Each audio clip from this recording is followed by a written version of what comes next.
Bonjour tout le monde, bienvenue à ce nouvel épisode de la Fabrique d'affaires. Mon nom est Simon Harvey, je suis stratège. Aujourd'hui, je veux vous parler du processus de vente parce que c'est une partie importante de notre business, de nos business, je devrais dire.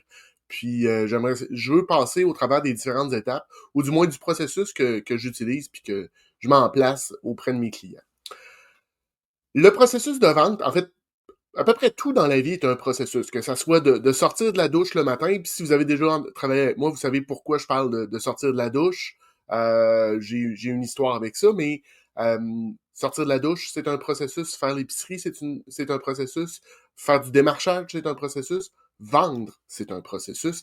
Et un processus, ben, ça a des différentes étapes qu'on doit faire une à la suite de l'autre. La première étape d'un processus de vente, c'est l'acquisition.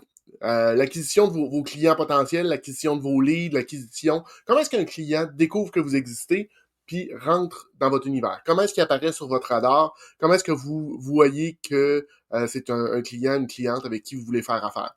Si vous êtes dans le commerce au détail, si vous êtes dans le B2C, qu'est-ce qui fait que les clients rentrent dans votre magasin, vont sur votre site web, vous appellent? Qu'est-ce qui fait que les clients désirent rentrer en contact avec vous?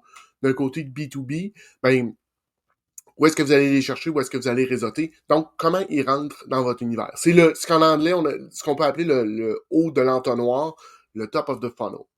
Ensuite de ça, il y a une deuxième phase qui se met en place, qui est une phase souvent que j'appelle bilatérale ou bidirectionnelle plutôt, qui est la phase de qualification, qui est, selon moi, la phase la plus importante de tout le processus. C'est ça qui va faire que la suite va bien aller ou que la suite n'ira pas bien. Puis la suite peut être positive ou est-ce que vous allez signer, mais s'il y a un problème, revenez toujours à la qualification. Donc, assurez-vous que vous avez le client que vous avez en avant de vous, c'est un bon client pour vous, qui répond à vos critères, avec qui vous allez avoir le goût de travailler. Donc, est-ce que c'est la bonne taille d'entreprise? Est-ce que la problématique? Est-ce que l'attitude? Est-ce que le fit est là? Parce qu'il faut pas le nier, c'est important d'avoir un bon fit avec nos clients, avec nos clientes, pour être en mesure d'avancer. Donc, la qualification, c'est vraiment là que tout se joue. Puis dites-vous, pendant que vous êtes en train de qualifier le client est aussi en train de vous qualifier. C'est pour ça que je dis que c'est bidirectionnel et que c'est une phase qui est particulièrement importante. C'est important aussi de garder en tête que c'est pas parce que vous dites non à un client aujourd'hui parce qu'il se qualifie pas que c'est un non à jamais. Une fois que vous l'avez qualifié, une fois que vous avez validé que le client que vous avez en avant de vous fait la job, vous voulez aller de l'avant, vous voulez continuer, ben vous faites une prise de besoin.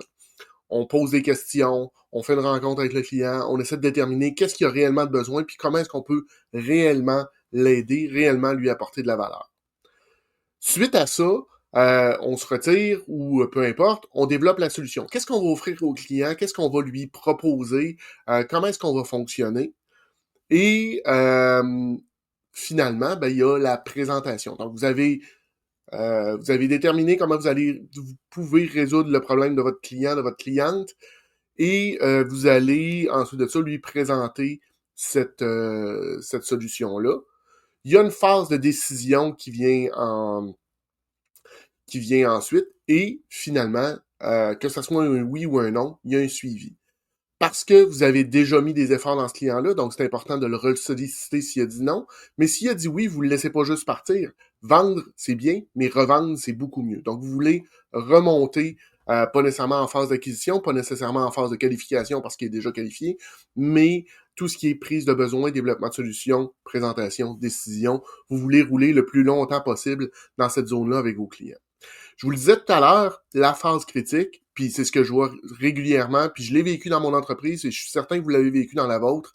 Quand vous avez des problèmes avec des clients, quand il y a quelque chose qui marche pas, dites-vous, posez-vous la question, vous avez dû voir un red flag, vous avez dû voir quelque chose dans le mode de qualification, dans la zone de qualification, vous l'avez ignoré, puis ça revient vous hanter plus tard dans le processus.